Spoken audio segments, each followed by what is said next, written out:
Welcome to Soul Healing for Empathic Entrepreneurs. Today's training is called What Healing Has to Do with Entrepreneurship. What healing has to do with entrepreneurship. And if you're anything like me or my clients, this is the thing that we've been compelled here to do on earth. The idea of evolving, the idea of understanding what it is to be human here on earth and how do we evolve that and get to know who we are. So that's one a way of seeing what healing is. Hi guys. So today, one of the things, if you're a coach, if you're a healer, that we can start to look at as we move in this journey of healing is to ask ourselves, as we're moving towards where we want to go, and if we're feeling a place, like if you're in a place where you want to go somewhere, but you're feeling like this one foot on the gas and one foot on the brake kind of, feeling where you know where you want to go, but it's sort of like, I know where I want to go, but every time I move towards it, I feel like I have that gas pedal. Let me know in the comments if that's you. If it is, then what's starting to happen is we conceptually know usually where we want to go. And so then we start to think, okay, well, then I need more confidence, right? So like very often in our community, people are like, okay, yeah, I want to talk more about my business, or maybe I want to shift a little bit what I'm doing or what I'm offering to the world. And so the common idea is like, okay, yeah, I need more confidence. And so then we think, okay, well, maybe then I need to shift my mindset. But from a deeper level, what we want to start to understand is when we're moving towards where we want to go, what we really want to look at, because here's kind of where you start to unlock the keys to where you want to go, is what chronic feeling and emotion do I feel when I move towards where I want to go, and when I move, and when I move towards where I want to go, and if it's a feeling that feels like it's stopping me or blocking me. So let me know in the comments, what is that emotion? What is that feeling? Like the place that you're feeling stuck, the place where you're like, I know I want to go there. There's a next, let's say, level in my experience, in my business that I want to go, in my life that I want to go. But it's just like, every time I move towards it, I have a certain feeling. So this is really key. So let me know in the comments what that is for you. And one of my clients, she has taken all of the different trainings for her business, and she's actually quite successful, taken all of the big names, all the gurus in our industry. And, one day just after, and she wanted to kind of expand what she was doing in her coaching business. And she couldn't figure out, she knew what to do, but every time she went to go do it, there was this like overwhelming feeling of doubt, right? And usually when you think, okay, well, if I have doubt, that I have to have more confidence. But that's an intellectual experience. And so what we did, and if you were to work with me, most people, what we maybe don't necessarily are conscious of is what has been imprinted in our physical body, in our mind, and in our energy, that has unconsciously been there to protect us against moving towards what we love. So let me explain a little deeper. So with her, what would happen is she'd start to put herself out there and market her new kind of evolution of her business. But every time she would do it, she'd like doubt herself. She wouldn't understand, like, okay, why she kept on feeling the way she was feeling. She would do it, but then she'd kind of want to pull back and like, oh no, wait, this is wrong. And so when we kind of did the healing work, which is that uncovering of who we are as a human, and uncovering how we are going to experience our calling, or our soul's calling, we might call it, we went and we looked at what was imprinted in her body, mind, and energy. So this feeling of doubt, where we started to, when we did the work, she started to recognize, okay, when was that feeling? When was the first feeling you felt that way? And as we did the work, she started to recall, oh, wow, okay, yeah. There was this moment where my mom and dad, they'd fight a lot, actually, and they were fighting. And one day they were fighting, and my mom kicked out my dad. And so this is when she was younger. And so when she went out to go see her dad. Her dad's like, well, get back inside. You don't really love me, you know. And then she'd go back. She went back inside, and the door was locked. Now, what the heck does this have to do with anything about our business? And here's the thing. This is the unconscious. This is the stuff that where it's like we don't necessarily make the link. But because we have a body, because we have a mind that creates memory, and that because we have energy that also creates memory, what starts to happen is it imprints us, and it starts to create like a programming that helps protect against dangerous situations. And mostly they could be physical danger, but also emotional danger, right? So in this moment of when her two caregivers, right? Because when you're a child, you are reliant on your whoever's taking care of you. So if they are, let's say, unstable or whatever is happening, which all of us, right? I don't think there's any human being that hasn't felt some sort of instability, right? So nobody's exempt. And so that's why I think healing has to do with pretty much everything, especially if this is what you're interested in. And so what would happen, right, is in that moment, she made a decision. She made a decision based on her natural instinct, which we all have, the natural instinct to love on her dad and love on her mom, right? And then what did that natural instinct, what happened in that moment? It was, oh, you're not safe. You're wrong for experiencing that feeling of wanting to take care of me.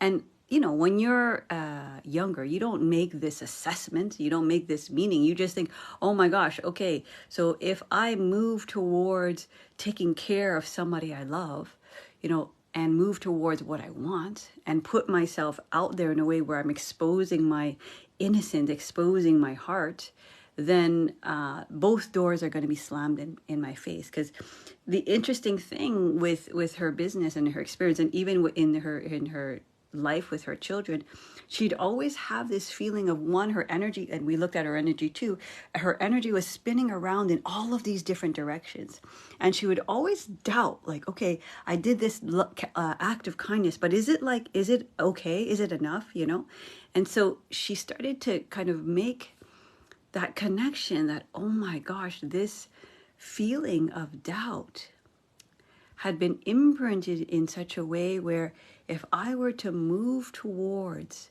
and take care of the people I love, right, and act on my, what I call like your pure intentions, it's actually not a safe place.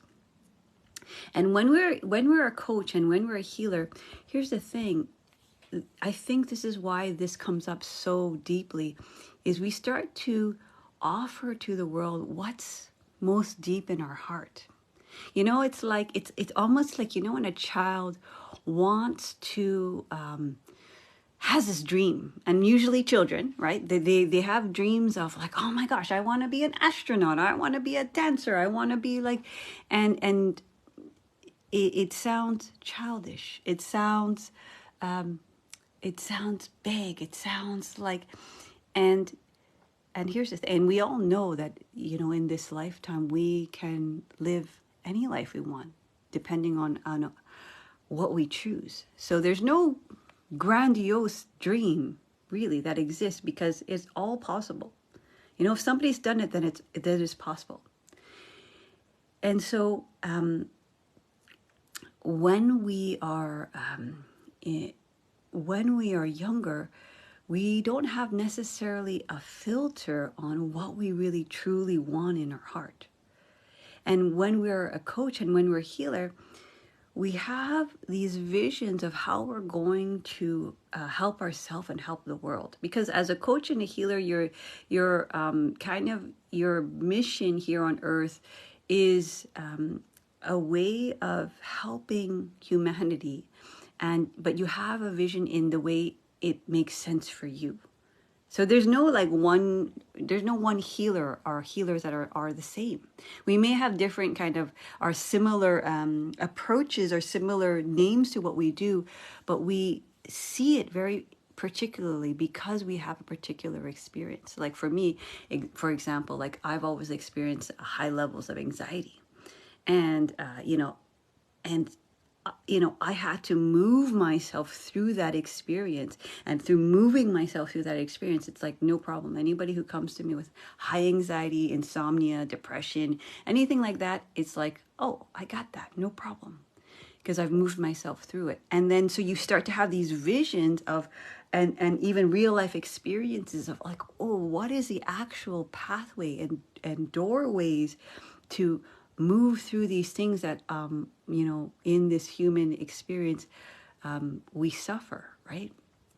And so when you're a coach and when you're a healer, it could be a little bit different from, let's say, doing something when you're working for somebody else, or doing something that is, let's say, something like an accountant. And I'm not saying there's anything wrong with an accountant, but just there's not that exposure of who you are from the depths of your vulnerability. Because most healers and coaches, the reason why we moved into this I don't even know what you call it, this life, this choice of helping others, is because we've gone through experiences. And then when we started to share that, we're like, oh, actually, wow, this is actually helping not just myself, but other people. And I know an actual map and pathway, right, where you don't have to suffer. So what I'm trying to say is, a long story, is that when we start to move towards where we want to go, what's super really important is to start to see, one, what's happening in the body. Is there a push-pull? Is there like a racing forward? Is there a pulling back? Is there sort of like you're a little bit kind of not sure, right? It's important, right, to see that. And then it's also starting to notice, well, what's happening? What is my mind saying as I move towards what I want to go? And most of us, we start with a negative bias, right? And then how is my energy? So here it is, if I were to go back to Nancy's story, where she was going back and forth, back and forth. She went to her dad, and went to her mom, went to her dad, went to her mom, and nothing really was certain in that moment. And then the story of like, oh, I'm not really, like, if I act from my heart, I'm not really doing the right thing. And then her energy was kind of spinning, because it's like, oh, okay, she didn't really know where to kind of land in this situation. Couldn't lean on mom, couldn't lean on dad. And so her energy was like constantly kind of spinning, right? And then all of that gets imprinted in the body as a kind of a protection mechanism. It's like, oh, if a certain situation like this, here's the thing, our body remembers how things feel. So if you're going out, and that relationship I talked about, as a healer, as a coach, or as just a human being, and you're exposing your heart, and then you got an experience that taught you, well, no, you must protect your heart when you move towards who you love, then that protection mechanism, if we're not aware of it, is going to be the first to come online. And especially as you move closer to where you want to go. And this is, I think, really important, because whenever we're moving closer to where we want to go, that's where the biggest resistance and emergence of all of the coding in our body, in our mind, in our energy emerge. Because the body is very intelligent. So it's like, ooh, if it feels the same, even though it's completely different, if it feels the same, then the body's gonna like naturally put on that programming. Because it's like, oh, I know how to survive in this. I know how to survive in this moment. Okay, let me do that thing where it's like, ooh, okay, I kind of recoil back into myself. Oh, I kind of like, I don't know where I'm really going. I kind of like, there's just different patternings that happen. And then there's a interesting thing, the way we view our experience, our mental lens, and I talk about this a lot. We view our experience. It doesn't necessarily mean that the experience is the same, but it's like we're utilizing the same lens, right? So, one of my lenses, because, I have a dad who, I guess I would say, is not always necessarily transparent. And so as a young child, my lens of just men in general is like, ooh, it would sort of always feel like this kind of lens of like, are you being transparent? Are you actually telling me the truth? And that the interesting thing about this lens is this lens, it's there, and sometimes the lens we don't even necessarily know we're wearing them. We just, like, let's say, for example, maybe when I was younger, I would just kind of broad brush all men to like, are you deceiving me? And then we start to see the lens. And then when we see the lens, sometimes we think, okay, yeah, we see the lens. But here's the interesting thing. As life goes on, that lens becomes like 50 shades of gray. It first is very dark and you don't even know you're wearing them. And then sometimes the lens is very thin and you don't realize that it's still operating. So I'll give you an example. I've been with my partner for a long time, decades. And I knew this pattern in me, this pattern of like, my first instinct, right? Because we have that negative bias, that thing that needs to protect us. My first instinct is to, if we are in a conversation, I feel like he's not being honest, my first lens of perception is, you're deceiving me, you're manipulating. And I knew I had that lens. But just actually until recent, I didn't realize how that lens still was always there. My intellect saw it, but it kind of like, instead of just seeing moments where I felt, not very in alignment, I'd see the person or him in that shade of gray. Right? Like, you're a manipulative person versus, in this moment, I'm feeling like this is not completely the truth. You see the difference there? It's very subtle, right? So the truth of being in relationships and with human beings is that we all have 50 shades of gray.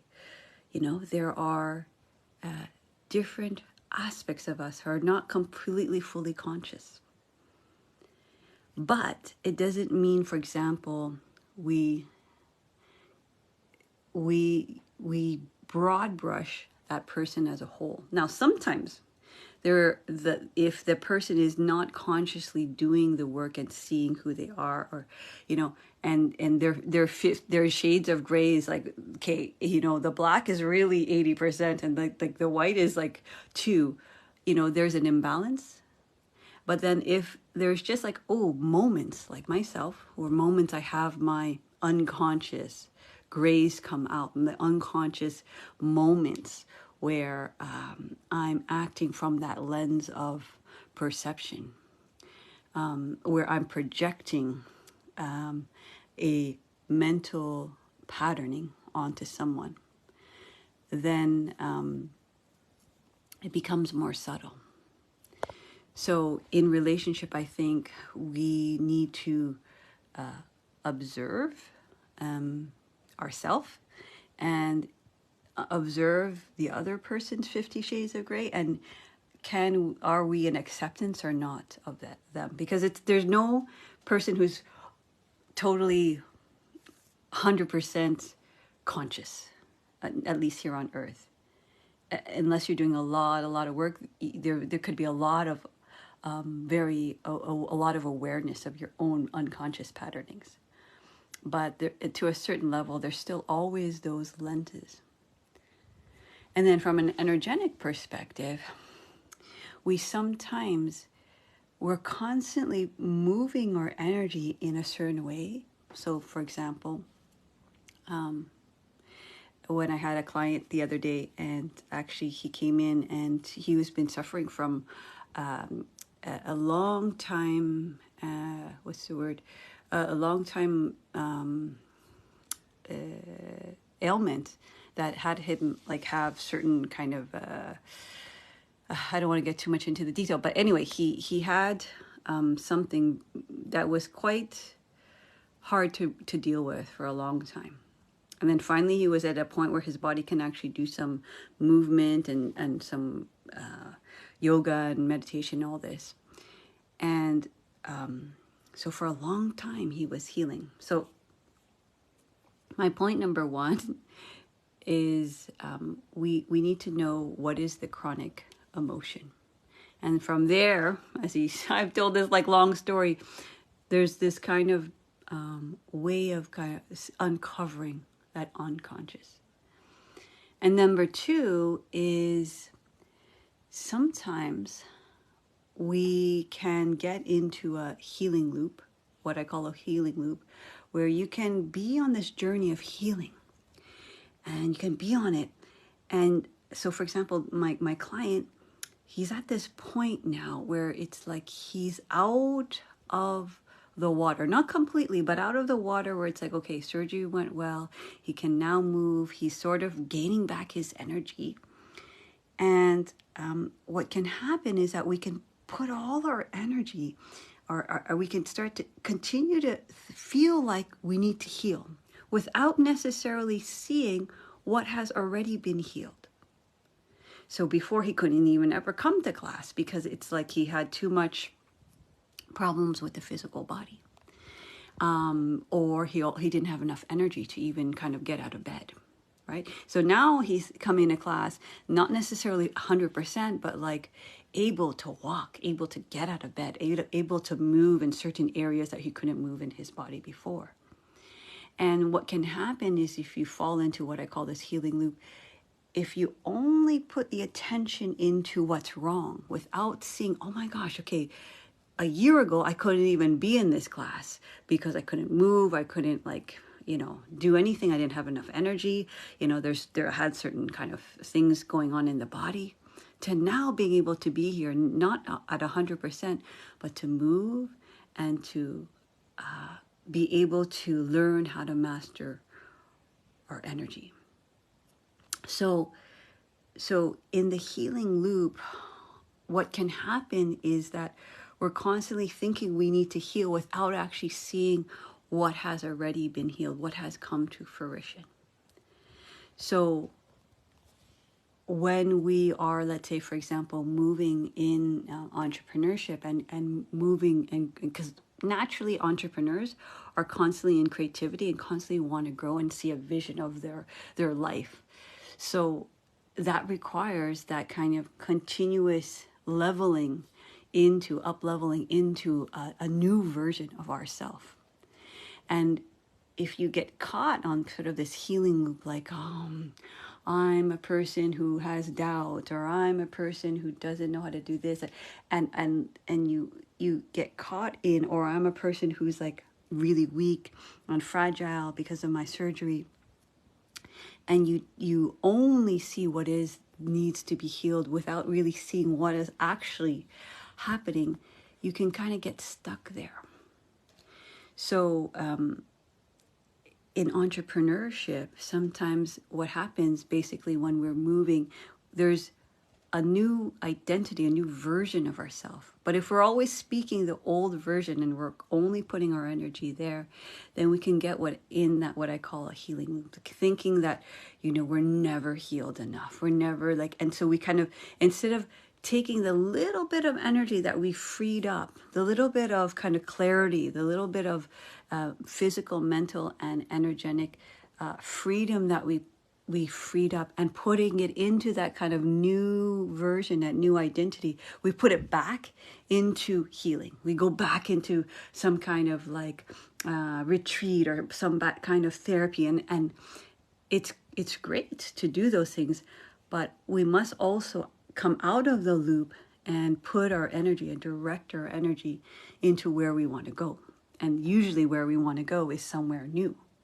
We haven't experienced, so if we've never experienced, let's say, a healthy relationship, it's like we don't necessarily fully know that. So we want to put our energy, just like I was saying with my partner, it's like I need to put my energy towards that aspect of where we're going versus what I see is, wrong, if that makes sense. Let me know in the comments if that makes sense. So I'm going to look at my notes here. So this, what's important is as we move towards where we want to go and we take actions, it's almost like a thawing. So when we're healing, it's like these layers, right? Where we start to recognize our own patterns. But every time you move closer to where you want to go, those emerging patterns are going to be louder and stronger than ever. So this is really important, okay? Because when you start to move towards where you want to go, or you finally are like, oh, finally I'm making the money I want, or finally I'm like, hey Nicole, finally I have the body I want, or finally I'm doing the business I want, finally I'm in a relationship that I want. This is where all of the old patterning is going to continue to reoccur in a different shade of gray. Usually, hopefully, as you become aware of it, they become lighter shades of gray. But in the process, right, we want to continue to learn, and this is week number 2 in our program, if you were to work with me, we want to learn, how do I process those emotions? Remember, there's a feeling, there's a chronic emotion, there's a mental loop in the mind, and there's a way that we use our energy. Okay? And so when we're moving towards where we want to go, if we're not aware of that chronic thing that holds us back, that keeps us stuck, it continues to play over and over again. And so we need to learn how to process that reoccurring feeling, that reoccurring lens of perception that we are slowly becoming more and more and more and more aware of, and the way we direct our energy. Let me know if this is making sense at all, okay? So I think this is super important in healing, and for me, like, entrepreneurship is anybody who wants to create the life of their dreams. Okay, so it doesn't mean you necessarily have to run your own business, but you need to run your own life, right? And as you move towards where you want to go, know that every time you get closer, all of those patterns are going to emerge as an opportunity for you to transmute and evolve. But sometimes what happens, if we're not aware of what our physical body feels like when we're kind of moving towards where we want to go, and then we're feeling stuck, or we kind of unconsciously self-sabotage ourselves, or when we are mentally putting a lens over our experience that we don't even realize, a lens that we have in our health, in the way we have a relationship with money, in the relationship we have with other people, right? In the relationship we have with our world, in the relationship we have with our business, in the relationship we have with ourselves. If we're not conscious of the lenses we wear, because we all wear lenses. Here's the thing, like, nobody's exempt, right? Everyone can be, for example, on the same beach, but all 100 people will have a completely different experience. Some people can love it. Some people can hate the fact that there's sand. Some people can love the sun. Some people could hate the sun. So we have to be aware of our lenses and the way we use our energy, which is my last point. how we direct our energy. Okay, so I talked a little bit about the body and kind of the way the body functions. Literally, like if with my client Nancy, she literally is going back and forth, like, who do I go with? Oh, I don't know where I belong. I'm not sure, right? Like, and I remember a client who one time, it was like she was younger, her father had I think he went out to the store, but she just thought he left. When you're young, you just don't. And she like was running up and down the stairs because she couldn't find her dad. And then what would happen when she felt alone in the playground? Okay, so this is how these kind of unconscious patterns happen. What would she would do? She'd walk on the bench, she'd go up and she'd go down. She'd go up and she'd go down. Okay, that's an obvious example, but we all have these imprints in the physical body that we do, and it could be more subtle. It could just be like, could be just more tense. It could just be like something tense in the body. It could be like, these little things that we do, right, with our body that it's like an emergence of that old patterning. And then our mind starts to see the world in a particular way, and our energy, here's the thing, the energy, goes in a particular way. So with my client, for example, who's been in surgery and has been a year of, many years, many years of trying to heal, his energy was like up somewhere over there when he finally feels better. And so we work together and we practice bringing the energy down in our energetic center. So that's one thing I'll teach you. We started to look, well, where do I put my energy? Do I put it in the front? Do I put it in the back? Is it all over the place? Do I kind of contract it in a little ball in my shoulder, right? And so that energy is like a fuse. And if we don't, of what fuses are, right? If we don't actually use a fuse and diffuse it and allow it to kind of light up the whole room, it's sort of gonna like short fuse, right? And we use up the energy, but we're not. It's not grounded in the body. So knowing where we direct our energy is important. So we practice just yesterday, bringing the energy in our center, bringing it in the body, bringing it into our energy field, expanding our energy. So we practice in, I think, week number 4 in our program, mastering energy. Like, how do we master our energy? First in the body, so that then when we are moving towards where we want to go, let's say we want to go to Hawaii, we continue to take action and steps towards that direction, physically, mentally, and energetically. So it's like we emotionally, energetically, physically, when we want to go somewhere, it's like all of that needs to kind of move in that direction. So if you're building a business or your life or creating a life, your energy wants to go in that direction. And I know that sounds so obvious, but if you're, again, in the healing loop or you're just in these sort of old patterns, you will automatically utilize your energy in that way because it's the first thing that keeps you safe. Because the first thing we're going to do is keep ourselves safe. And then when we are consciously aware of our own fears, our own doubts, our own chronic emotions, then we can move forward in the unknown with our tools. So let me recap. I think I was rambling a little bit, but going into stories. But point number 1, we have to know our chronic emotion when we're moving towards where we want to go. So, I'm doing this 22 days of meditation. The first question was, what do I want? What do I want? Right? And so as we know what we want, we can know what we want, but it's really important to know what is the chronic emotion that I feel when I move towards it, especially when I'm kind of moving and it's like, I feel a little bit scared. Okay?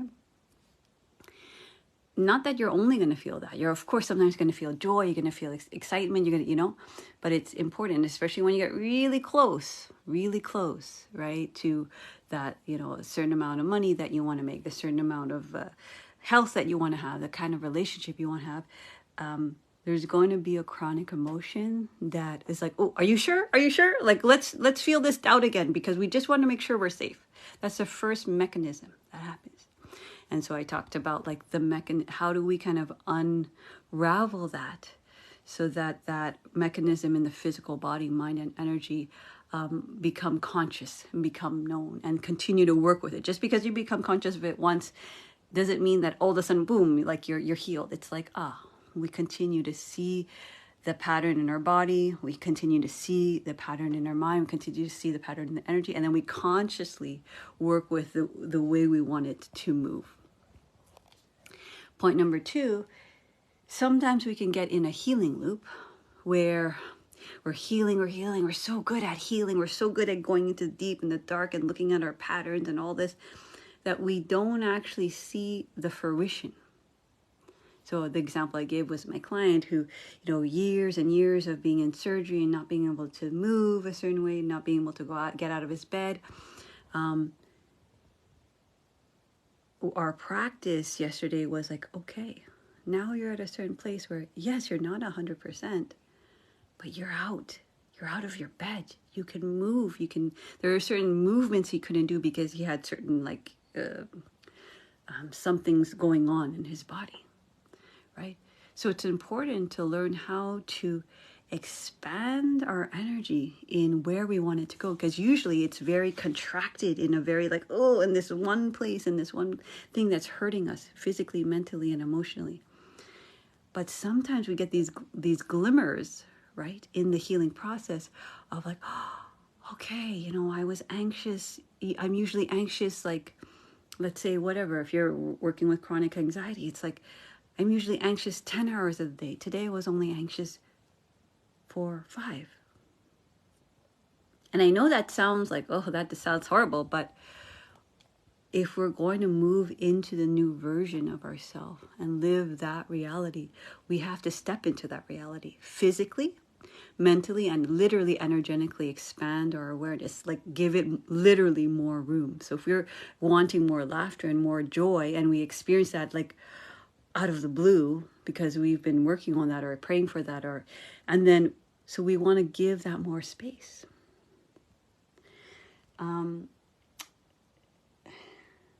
So this practice of learning how to direct your energy is super important. In our program, the first thing we do is get grounded in the body, because that's where all of the messages are, all the signals, all the unconscious messages are. Then we want to clear the mind, because again, we have those 50 shades of gray, those patterns that we don't necessarily see. And as we work with them, they continue to become more and more opaque, where we sometimes think they're gone, but there's always that little layer, right?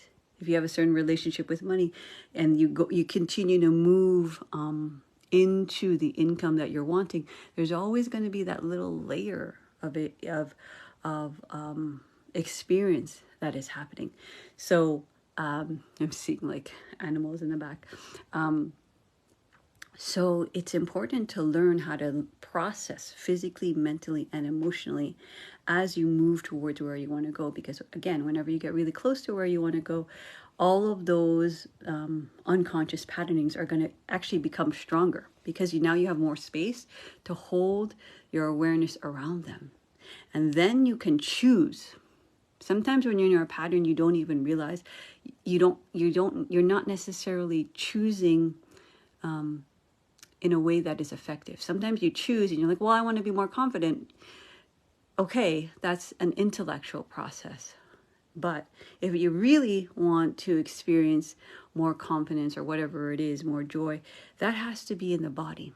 That has to be in the mind, and that has to be in the energy. And we have to process what's already there, right? The unconscious shadows that are already there. And as we move in this healing journey, this is the last point I want to make. Our egoic structure can become more and more savvy with, because it knows certain concepts. And sometimes when we're moving towards where we want to go, and the ego has this like very reasonable reason why we're not supposed to do it, it sounds so seductive. And it could be like layered with like spiritual terms and things that we know on an intellectual level. But that's just again another layer that is not as obvious as the one that's like holy shit kind of layer. It's like it's a holy shit, but like it sounds really smart. Oh no, like I was talking to a client and she really wants to go to Japan, but she was like, oh yeah, well, my partner, it's not a good time for him.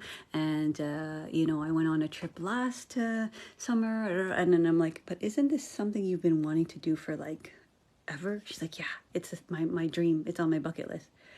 So that little ego that is like kind of rationalizing why she shouldn't be going, is there, if that makes sense. And it sounds so reasonable. And it's not like she was like, oh yeah, no, because I'm so scared to go. It's just this like very reasonable like idea, right? And it was one of those things where I said, well, if you were on your deathbed and you didn't go to Japan, would you regret it? She's like, yeah, hell yeah. So then you kind of know, okay, that's the ego now kind of slightly making this kind of very light shade of gray of a lens of perception of you want to go there, but the ego is kind of stopping you. Let me know if that makes sense. Okay, so know your chronic emotion when you're kind of moving towards where you want to go and you feel stuck. Know when you start to go into this healing loop where it's like, okay, you finally figured things out, but you continue to feel like, this constant feeling like, oh yeah, but you get stuck in your body, you get stuck in the story, you get stuck energetically, the way you utilize your energy. Know how to, point number 3, like where you're directing your energy, right? Very often when we're trying to create the life we want, we think about what we don't want. It's like, oh, I don't want to be stressed anymore. Oh, I just don't want to worry about money. But that's not really where you want to go. Where do you want to go? Right? So you want to, the statements are more progressive and more precise, right? How much money do you want? What kind of relationship do you want? What kind of experiences? And this is video number 2 in our meditation, day 2 of the meditation. I'm going to do day 3 today. What do you want it to feel like? What do you want it to feel like? That's important. So, because the intellectual brain can make all of these reasonings of why things are great and good and everything. But first and foremost, your clarity must come from, what do I want life to feel like? What do I want relationships to feel like? What do I want my relationship with money to feel like? What do I want my business to feel like? What do I want to feel like when I'm working with my clients? What do I want to feel like when I'm offering my gift? Because that's your North Star, right? And then we practice that feeling so that when we get there, we don't go back in the healing loop where it's like when we get there and then we finally are there and like, oh, I didn't think, like, if I literally, like, this is the example I like to give. It's like if I literally gave you $1 million now and you weren't practicing the frequency of generosity, the frequency of awe, the frequency of abundance, you might have that high for like a little bit, but all of the old patterns, and this is the thing about healing, all the old patterns will come back. So however you spent $10 is how you're going to spend $1 million, right? However you were in a certain relationship is how you're going to be in this certain relationship again, in a different shade of gray. And what was the last point? I wrote my notes here. Well, the last point, if I go by memory. Yeah, that is the last point. So that's it. I hope that was helpful, guys. Chronic emotions, the healing loop. Know how your ego can sound very reasonable, and know where you're directing your energy. Now, if you are interested in taking this further and looking into your own life creation, your own vision of where you want to go, then DM me and let me know, Jamie, I'm ready for a breakthrough yoga coaching call. This year, I'm going to be offering a free 3-day somatic pathway to goal setting and achieving your goals. So look out for that. And again, on the call, if you were to get on a call with me, we do the 3-level clearing, and we start to see where it is you're stuck in your body, mind, and energy. See where do you want to go? What do you want? And make that plan. And then I would introduce you to the work and the program that I offer people. And so there's going to be that 3 days, so look out for that. And yeah, exciting new stuff happening for 2024. But the everyday meditation is just for you to kind of continue to gear up with your, that I do on my reels, with kind of just setting that intention. Because otherwise it's just a replay of our life. If we're not conscious of anything, everything just becomes a replay. And it looks slightly different, but if from the inside there's no shift, then things from the outside eventually look the same. So DM me, let me know, Jamie, I'm ready for a breakthrough yoga coaching call, so that we can move deeper into where you are stuck and where you want to go. I hope this was helpful. I really hope this was helpful. If you have any questions, if you have any big takeaways, I want to hear you. Let me know in the comments or DM me directly. And I will see you next week at 10 a.m. Eastern Standard Time. Bye, guys.